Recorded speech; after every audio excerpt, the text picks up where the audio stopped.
Olá, pessoal. Estamos aqui em mais um episódio do Estúdio Sinduscom Paraná, o podcast do Sinduscom Paraná, que é o lugar para a gente tratar dos assuntos da construção civil para a população, para todo mundo saber como é que está o mercado, como é que está a construção civil no estado do Paraná. E o nosso tema hoje aqui é mercado imobiliário. Vocês que estão aí andando pela cidade, vem aí uma profusão de prédios.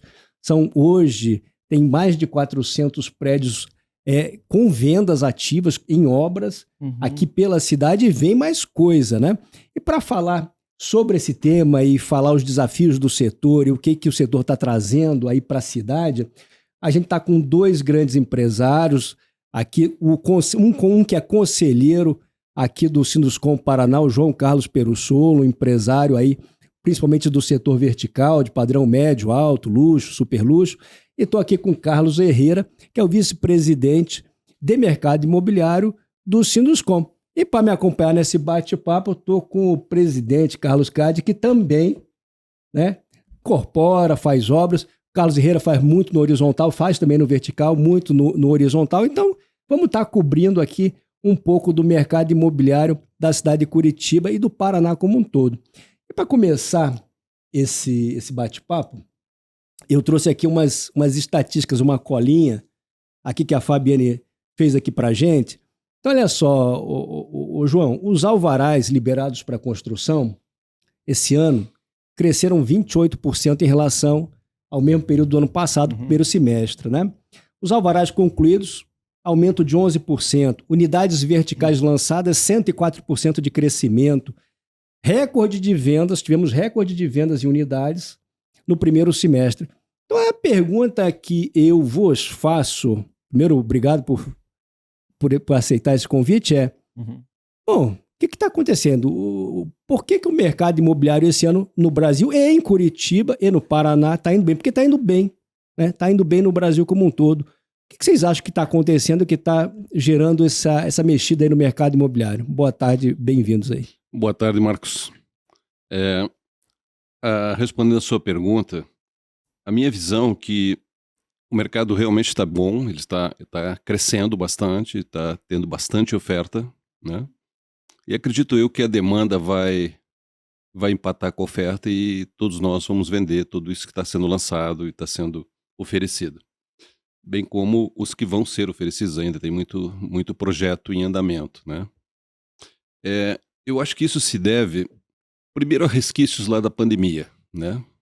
As pessoas aprenderam na pandemia que tem que valorizar o imóvel principal, onde eles moram, porque com a pandemia não vai dar para ir para a praia, não vai dar para ir para os imóveis de lazer. Então, o curitibano tem muito essa cultura de valorizar mais os imóveis de lazer do que o seu imóvel de permanência prolongada.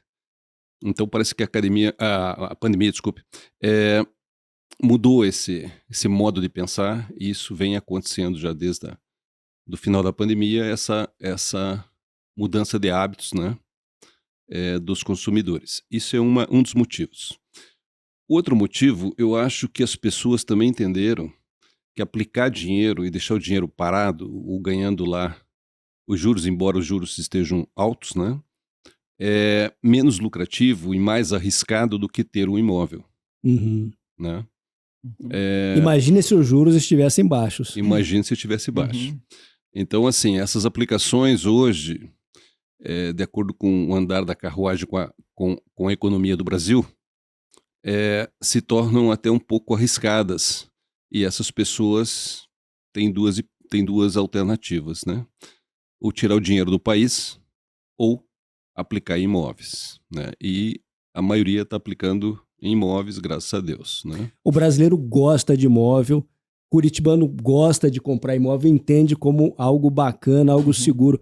E assim, é muita coisa nova, né? Muita coisa que a gente nunca viu aparecendo na cidade.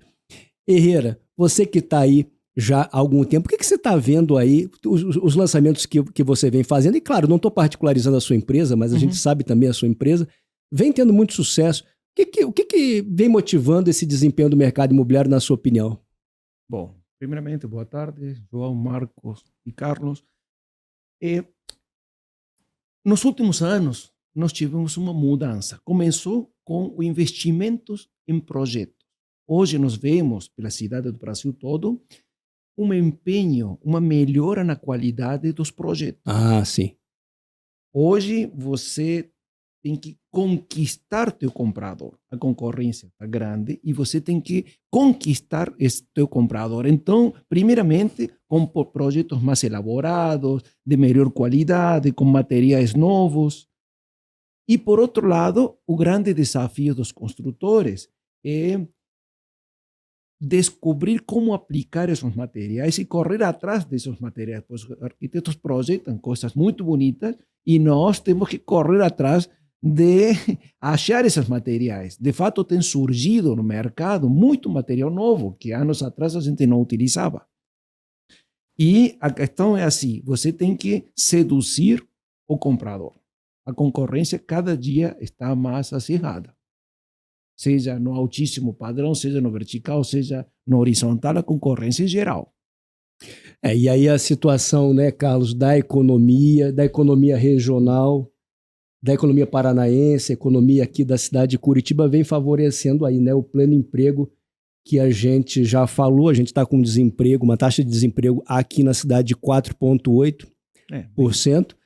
Isso traz dois lados, né? Traz o lado, claro que é o melhor lado, né? Que é a massa de consumo, é aumento da base salarial, aumento da massa salarial, mas traz desafios para o setor que eles vão ter que responder como empresários e como conselheiros e vice-presidente do setor, né? Que é o desafio do emprego, né? Eu queria destacar duas coisas. Primeiro, a qualidade dos nossos empreendedores. Uhum. Desde a concepção, no projeto em si, imobiliário, na atenção que dá ao cliente para a compra, a força de venda. E, por último, a qualidade do empreendimento construído. Uhum. Então, Curitiba, eu diria para você que hoje os nossos empreendedores, incorporadores, não devem nada a ninguém, a nenhuma cidade do Brasil, em todos os aspectos. Uhum. A gente que roda percebe isso. Segundo lugar, é o que você disse, Marco, já há algum tempo, e cada vez mais, Curitiba vem sendo um desejo de moradia, das pessoas se estabelecerem aqui. Isso tem trago população para cá. Uhum. Eu mesmo, Herrera mesmo, você... O João que não. Então, vem para cá e cada vez... o João é minoria. Então, isso tudo movimenta o nosso mercado e as nossas empresas estão correspondendo plenamente a essa necessidade. Agora, Marcos, existe não foi citado aqui ainda, mas um parâmetro aí que leva a esse aumento da produção de imóveis e a venda de imóveis. Está na iminência e já está acontecendo, nós temos que repassar custos além da inflação, né? Por quê?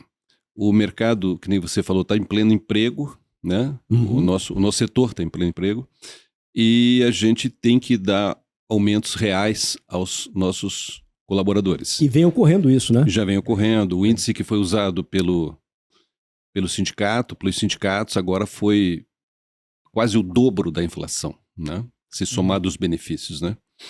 E está na iminência de ser aprovada uma reforma tributária que vai onerar muito o nosso setor.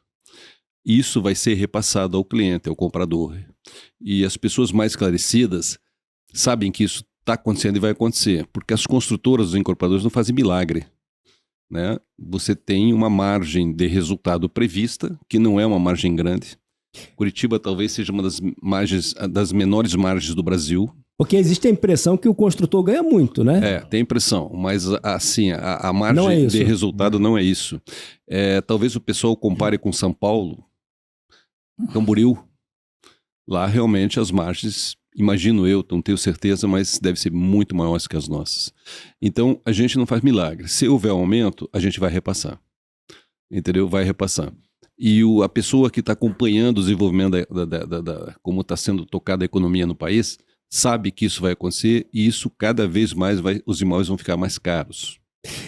Isso que você falou, viu, João? Eu até comento muito, Carlos Herrera. Quando alguém me pergunta, é momento de comprar imóvel, não sei o que, eu falo, cara, compre agora. Compre agora. Exatamente. Eu faço isso como pessoa física, amigos, filhos. Compre agora porque vai ficar mais caro. E não é porque a gente quer que fique mais caro, né? Para nós era muito melhor que fosse mais barato. Não é verdade? Que diminuísse. A briga nossa no setor, nossa, do Herrera, do João, sua, Marcos, é que do jeito que foi concebida essa reforma tributária, vai se pagar o imposto no consumo. Sim. Comprou, paga. E isso daí, o comprador hoje, do jeito que está a reforma, já imóveis de alta renda, aí acima de 1 milhão, já vai pagar 30 e poucos % a mais. Não é a empresa, é o comprador. Consumidor final. O consumidor final. Então, a briga nossa lá para melhorar a alíquota não é para reduzir os impostos da empresa, e sim o imposto do cliente, porque no fundo quem vai pagar é a sociedade. Ela que vai estar pagando lá 30% a mais quando comprar. Imposto não é receita, né? Imposto não é receita. E vai ser direto lá, o dinheiro vai sair dele para o governo. Isso somado aos custos da administração pública municipal. Nós temos aqui uma demora muito grande na emissão de alvarás, principalmente na unificação, subdivisão de terrenos. Isso faz com que gere um custo financeiro a partir da hora que o empresário botou dinheiro no terreno e leva 1 ano, 1 ano e meio, às vezes até 2, para lançar o imóvel, né? E poder começar a ter o payback. E também a outorga onerosa. O que é outorga onerosa? Tem vários nomes para isso, né? Outorga onerosa, potencial construtivo, solo criado, é tudo a mesma coisa. Então, isso é uma taxa que a prefeitura cobra por vender para nós, incorporadores e consultores, um terreno virtual. É como se você comprasse um terreno físico, em cima desse terreno você colocasse um terreno virtual. Então o teu potencial construtivo, digamos que você está lá numa ZR4, o teu potencial construtivo é 2. Ou seja, 2 vezes a área do terreno. Se o terreno tem 1.000 metros, você pode construir 2.000 metros. Se você está numa ZR3, no caso a ZR3T, que foi criada na última lei de zoneamento, ali o coeficiente é 1. Eles mantiveram 1, que era da ZR1, que eram casas antigas ali, casas grandes, cujo coeficiente era 1, uma vez só o terreno. Mas eles permitem que a gente compre mais 1. Então fica 2. Só que esse mais 1, até antes dessa lei de zoneamento, a gente pagava pela outorga alguma coisa em torno de 30% a 35% do terreno físico. Ou seja, o terreno real... Mais 30%. O terreno real tem o coeficiente 1. O terreno físico. E o terreno virtual tem mais 1. Né? Se eu paguei 1 milhão pelo terreno físico, eu deveria gastar 350 mil na outorga onerosa. Hoje nós estamos gastando 70 a 80. Isso também vai para o preço, né? Vai para o preço, óbvio. Vai para o preço. Isso é pesado. Um outro fator também é a revisão da planta genérica da prefeitura. O que é isso? Explica. A planta genérica são preços de terrenos, de imóveis de uma maneira geral, da cidade toda, que realmente estava defasada. Tá? Fazia anos que eles não reajustavam isso.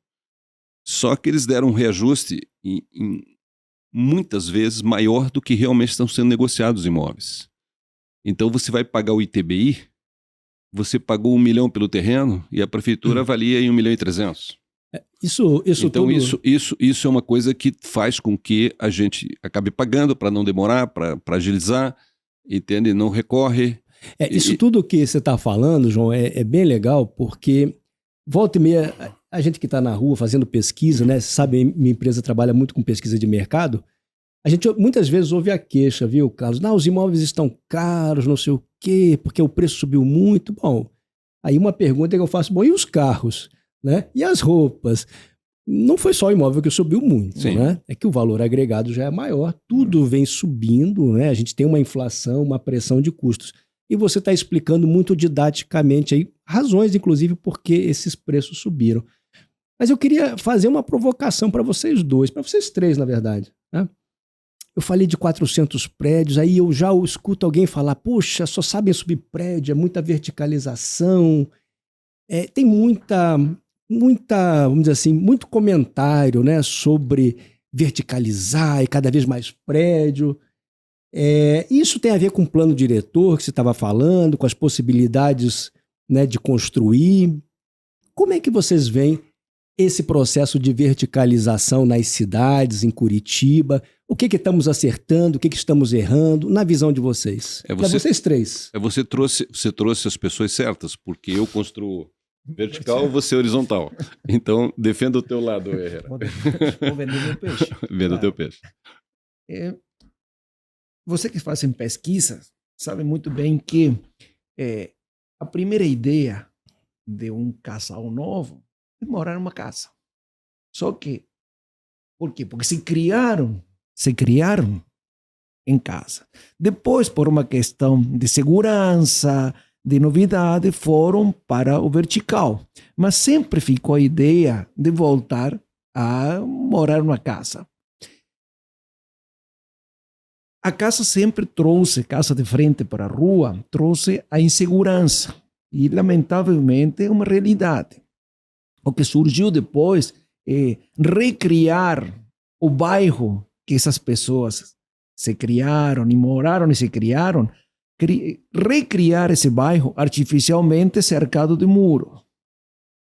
Então, isso que a gente luta para deixar esse muro menos visível e mais seguro, para voltar a oferecer para essa pessoa que se criou em uma casa, voltar a morar numa casa. Então, a gente sempre tenta de atrair as pessoas que estão morando lá em cima, trazer para casa. Claro que é um mercado muito reduzido se você comparar com o volume de apartamentos, principalmente Curitiba, que é uma cidade altamente verticalizada. Uhum. Mas, claro que tratamos de trazer novamente. Carlos, na questão de verticalização, uma queixa que eu escuto muito é moradia com preço acessível, né? A dificuldade de produzir imóvel aqui, né? Porque num terreno que você põe, vamos dizer, de 1.000 metros, você põe aí 4 casas, você põe um prédio ali e pode pôr 40 moradias. Sim, só que o zoneamento. Mas eu estou mostrando aqui, dentro desse meu raciocínio, o seguinte.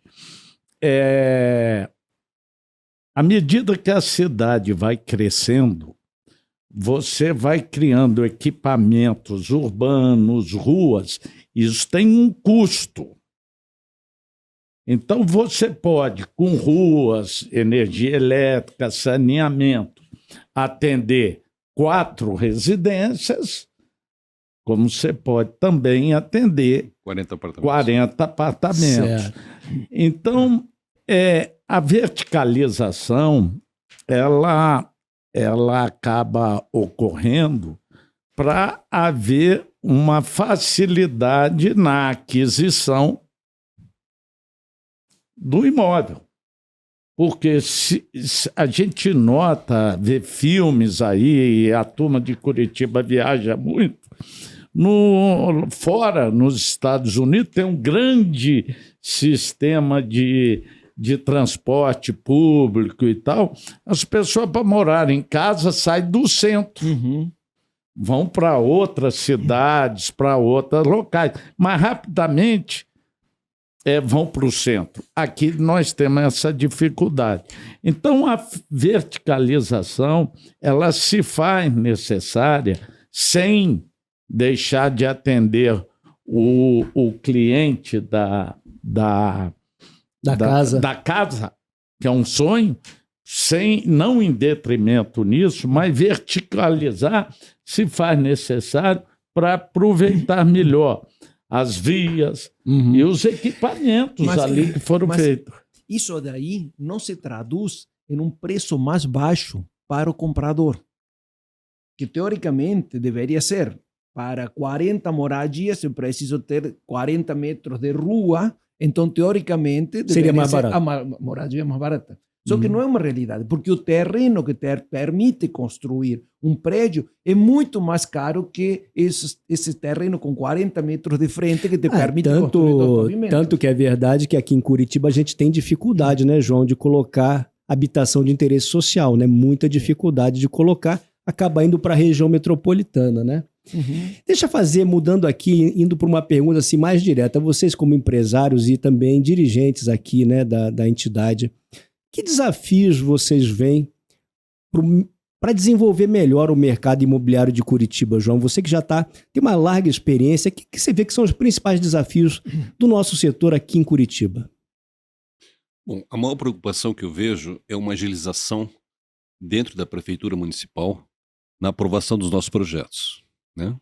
Porque a partir da hora que você adquire um terreno, você teria que ter um tempo. A minha empresa tem 43 anos. Vamos falar aí, há 30 anos atrás, a gente aprovava um projeto em 3 meses, 4 meses. Hoje a gente não consegue de forma nenhuma. Estou falando prédios, né? Lógico que uma casa, sim, casa sai mais rápido. Mas prédios, que geralmente são projetos mais complexos, né? É 1 ano se tudo der certo. Se não tiver percalço nenhum no meio, sabe? Mas então é muito tempo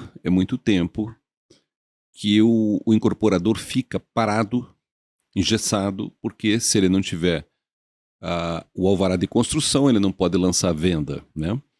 Então, isso é custo, isso fatalmente é repassado pro consumidor. O consumidor não sabe disso, mas ele está pagando esse custo financeiro que não deveria existir. Devia ter uma agilidade muito maior, sabe, de operacionalidade ali dos projetos, né, que entram, né? Então uma das reivindicações que nós estamos fazendo lá no sindicato é que os candidatos a prefeito todos se comprometam com a gente de melhorar essa agilização nos projetos. E vamos ter revisão do plano diretor na próxima. Vamos ter revisão do plano diretor. No próximo executivo, próxima prefeitura, né? A gente vai ter revisão, né? E aí, há uma necessidade de modernizá-lo. E aí eu queria uma João? palhinha aí se o setor já está se movimentando para apoiar esse processo. Você participou muito, né, coordenando isso no plano diretor anterior, né? Tá tendo muita... Como é que tá isso aí? Rapidamente, não, João. Desculpe, a gente não participou muito do plano diretor. Porque o plano diretor ele é feito a cada 10 anos, né? Ele é um plano macro, onde se decidem... as linhas gerais. As linhas gerais. E depois vem as leis... Zoneamento. As leis regulatórias, né? E o Sinduscom se mobilizou quando começou a lei de zoneamento. Isso. Né? Que havia uma proposta da antiga administração, antes do Rafael Greca, que tinha feito uma proposta para a Câmara muito ruim, ia parar a cidade praticamente, porque as exigências ali eram impossíveis de ser atendidas. Então a gente se sentiu na obrigação de fazer alguma coisa, não só nós, como o comércio, como a indústria. Então houve uma união de 10 entidades fortes, que na época foi feito um levantamento que eles tinham, essas 10 entidades juntas, 64% dos empregos formais da cidade.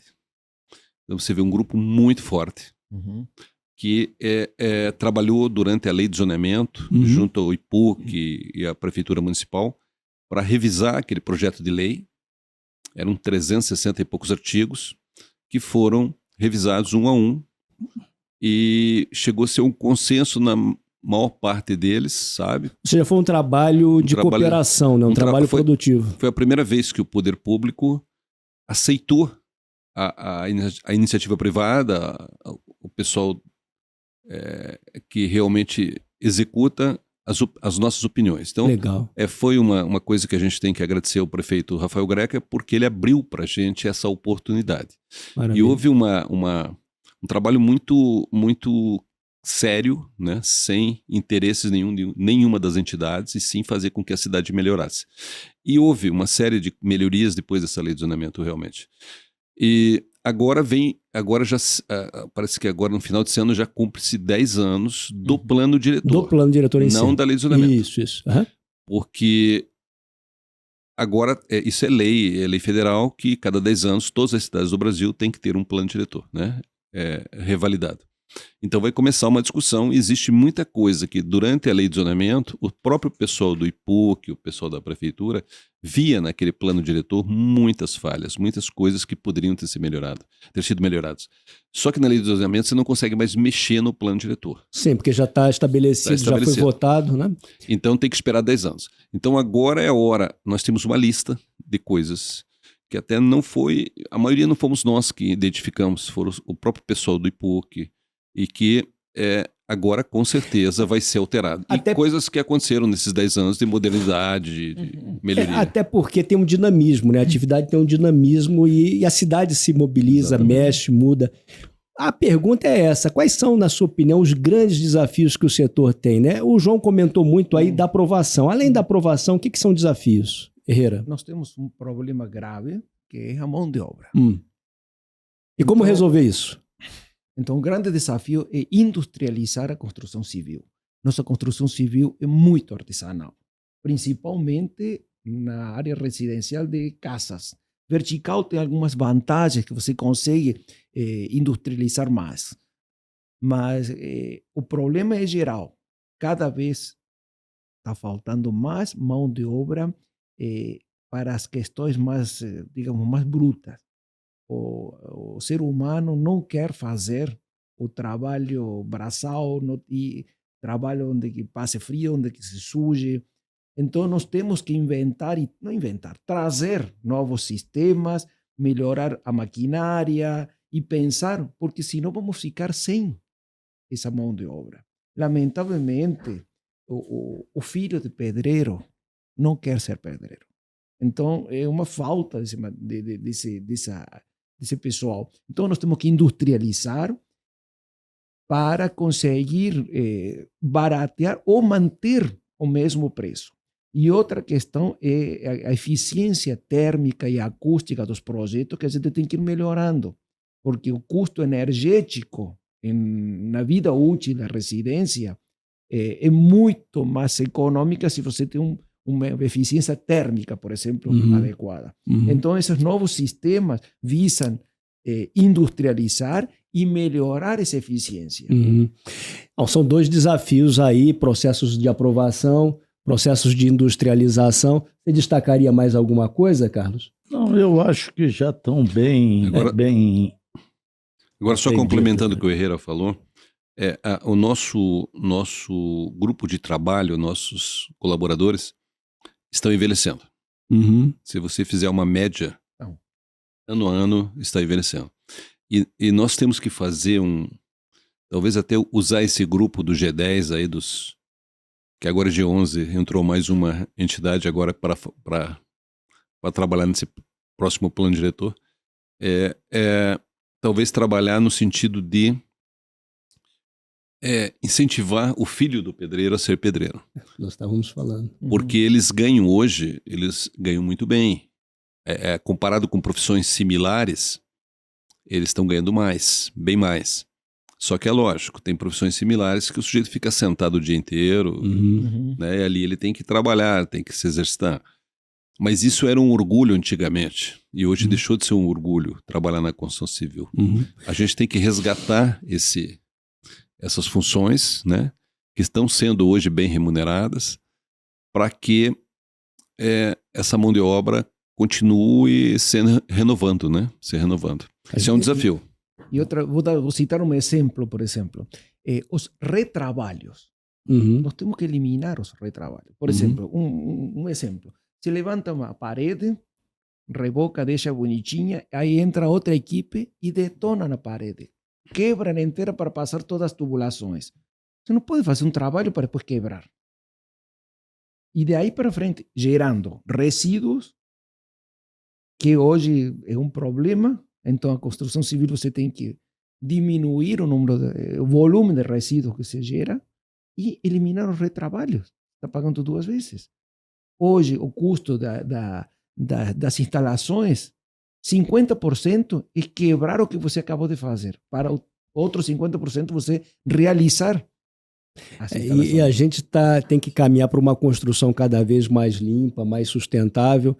A gente está chegando, infelizmente, aqui, né, já próximo do fim do nosso episódio, né? Uhum. Eu quero, então, fazer uma pergunta final. O que vocês destacam aí, né? Porque de novidades aí que o mercado imobiliário traz, né? Porque muita tecnologia, do mesmo modo como vem se mudando o jeito de construir, os imóveis estão cada vez diferentes, né? Inovadores, com novas proposições. Vocês que estão trabalhando aí no mercado imobiliário, o que vocês destacam que são, assim, novidades que o mercado imobiliário vem trazendo e que Curitiba vem mostrando? O que vocês veem na paisagem aqui de Curitiba? Enquanto projeto? Projetos, isso. Veja bem, as pessoas não acham que as obras de hoje são igual a de 10 anos, de 20 anos atrás. Não são. O nosso mercado, ele exige ano a ano que seja melhorado. E a evolução é muito, muito significativa. Como são obras de de longa duração, né? Uhum. Uma obra, um prédio, nunca se faz em menos de 2 anos, às vezes 3, às vezes até 4. Então, as pessoas não notam, às vezes, quando houve uma evolução, porque às vezes quando o prédio está ficando pronto, ele já está superado, porque já houve novas tecnologias, novos equipamentos, né? Mas se você pegar num período de 10 anos e analisar, é tanto quanto um carro. A mudança é muito forte. Você andar com um carro do ano 2004 é hoje, muito diferente do carro. Por isso é que algumas 2024. resistências, né, João? Sim. Mas, por exemplo, industrialização não é bom porque módulo ou drywall. A pessoa nem sabe o que está falando, né? Não. Então, se é melhor, tem que trazer. Há uma mudança, uma evolução, são produtos novos colocados aí no mercado. Lógico. Então, isso aí é visível para nós que somos do ramo, né? Mas o leigo não percebe esquadrias, muito. Né? Olha a revolução em esquadrias, vidros. É uma revolução. Isso que justifica a melhor qualidade e também o sucesso que a gente falou que Curitiba vem tendo aí na incorporação. Bom, a gente está chegando ao final. Eu quero passar aqui para as considerações finais aqui do Carlos sobre aí esse mercado imobiliário de Curitiba, a parte importante da construção civil, Carlos. O que eu tenho que dizer é o seguinte: nós estamos muito bem representados com os nossos incorporadores e construtores. A população tem que ficar orgulhosa. Nós realmente temos empresas de primeira linha a nível nacional, que cada vez mais sabe o que faz, por que faz e com qualidade. E isso a gente vê viajando nos outros locais, a gente percebe isso. E a dedicação e a perseverança, né? Porque não é um mercado fácil, a gente está sempre empreendendo em ambientes, muitas vezes com forças contrárias muito grandes, mas os nossos incorporadores e construtores estão sempre aí trabalhando e arrumando solução para entregar o melhor para os clientes. Era isso. Marcos, será que não era o caso da gente aproveitar aí 2 minutos aí para explicar ao público que está nos ouvindo qual a diferença do incorporador para o construtor? Vamos lá, João, rapidamente. Então, veja bem, até 20 anos atrás não havia diferença. A própria construtora, ela comprava o terreno, contratava os projetos, fazia um estudo de viabilidade, comprava o terreno, contratava os projetos e construía. Depois começou a se criar a figura do incorporador, que nem sempre é construtor. Às vezes é um agente financeiro que investiu no terreno, que investiu nos projetos E depois que estava esse pacote todo pronto, ele procurou uma construtora, contratou uma construtora para construir. Tá? Que idealiza o empreendimento. O incorporador é o sonhador. Ele idealiza e a consultora realiza. Né? Então, isso hoje acontece em praticamente 100% das obras de Curitiba. Só que com uma particularidade. Desses 100%, 50% aproximadamente, eu acho que o Marcos tem pesquisa e sabe me dizer melhor, a incorporadora e a consultora são a mesma pessoa jurídica. Coisa. Isso. Não são o mesmo CPF, tá? Mas a construtora monta uma SPE, que é uma sociedade de propósito específico, para executar aquela obra, né? E se tiver investidores, esses investidores seriam sócios dessa SPE. Então essa SPE seria a incorporadora. E a consultora já está linkada a essa SPE e ela vai ser contratada para construir a obra. Então, isso que às vezes eu vejo muitas pessoas me perguntando, mas pô, você é incorporador ou você é consultor? Entendeu? Eu sou os dois. Eu sou os dois. Dois, né? Então, tá, desculpe, mas só para Não, mas o que é bacana é o seguinte, né? Tem o plano diretor, tem o zoneamento, mas quem acaba fazendo a paisagem da cidade, presidente, diretores aqui, são os construtores, são os incorporadores que acabam né, tangibilizando o desenho da cidade. Então, assim, tem um aspecto muito bacana, né, de você chegar numa cidade e ser apresentado a ela pelos seus empreendimentos. Passar aqui para as considerações finais aqui do Carlos, né, assim, sobre aí essa questão do mercado imobiliário de Curitiba. O que você diria para quem está nos assistindo com relação aí aos produtos imobiliários que estão sendo colocados em Curitiba? Você muito bem falou agora que é um excelente momento de se comprar imóveis. Nós citamos vários problemas, desde reforma tributária, desde problema de mão de obra, não falamos de juros, mas está lá. Está lá. Então, tudo nos indica que os imóveis vão subir de preço. Hoje, Curitiba tem uma oferta de imóveis excelentes. Verdade. Então, o momento é agora de comprar. Não estou tentando vender o nosso produto. Seguramente não. É uma realidade que está aí. Seguramente não. E, lamentavelmente, não depende da gente. E, não João, depende. Você também, a tua empresa, enfim, e outros grandes incorporadores aqui da cidade, vêm sendo responsáveis para esse curitibano gostar de morar em Curitiba, gostar de morar bem em Curitiba, né? Você vê essa mudança também, né? Sim. Eu considero Curitiba uma cidade, arquitetonicamente falando, bonita. Você que já conhece o mundo inteiro. Eu conheço uma boa parte do mundo. e é uma cidade bonita. Realmente, os arquitetos aqui são muito competentes, né? Eu não vejo necessidade de trazer arquitetos de fora. Eu acho que nós temos bons profissionais aqui que estão construindo a cidade, e a cidade é uma cidade bonita. Então isso a gente tem que dar parabéns aos arquitetos. É isso aí. Concordo. Isso aí, pessoal. Esse foi mais um episódio aí do Estúdio Sinduscom Paraná, falando um pouquinho sobre o mercado imobiliário de Curitiba. Toda vez que vocês comprarem um prédio, uma casa, num condomínio, pensem que levou pelo menos 5 anos aí, né? Até comprar o terreno, regularizar o terreno, aprovar o projeto, construir, repassar. 5 anos. Poucas atividades são mais arriscadas. Atenção, hein, pessoal? Poucas atividades são mais malucas, mais arriscadas que a construção civil. Então, se você quer entrar nesse mercado, muito bem, tem o endereço, telefone, procure o Sinduscom Paraná, conheça outros construtores, porque eles vão dizer que não é fácil. Mas é muito bom, porque a gente, no final das contas, entrega ali um produto que deixa uma família feliz e uma cidade melhor. Muito obrigado, continue assistindo os nossos episódios. Até os próximos encontros. Um abraço a todos.